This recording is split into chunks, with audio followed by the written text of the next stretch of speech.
Аз съм силна и независима жена, която се занимава не с едно, не с две, а с цели 3 неща и няма абсолютно никакво време да чисти. Лично аз преминах през 6-месечен ремонт. 6-месечен ремонт.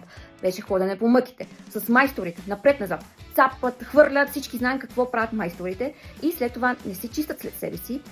Нещо, което успях сама да постигна, е да изчистя спалнята и да изчистя хола и кухнята. Но възможностите ми стигат до тук. Единствено, което не можах да изчистя, това е банята и терасата. Сега ще ви покажа за какво иде реч.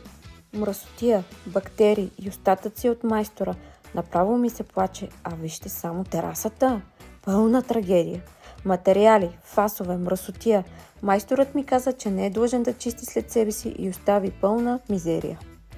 Нямах време да чистя и затова извиках превъзходните Крисия Лукс. Дойдоха подготвени, изчистиха перфектно и си тръгнаха като герой на чистотата. Не само професионалисти, а направо спасители на домът ми. Банята ми блести, плочките са като нови, а след ремонта положението беше катастрофа. А терасата? Направо не можах да я позная. Всяко ъгълче е докоснато с прецизност и грижа. Нямаше нужда да казвам нищо. Просто се захванаха за работа и не спряха, докато всичко не беше идеално. Никакви повърхностни действия, само дълбока, качествена и дезинфицираща чистота. Крисия Лукс не просто чистят, те вдъхват нов живот на домът ви. И това не е поредната реклама, а момчетата наистина си заслужават да бъдат похвалени.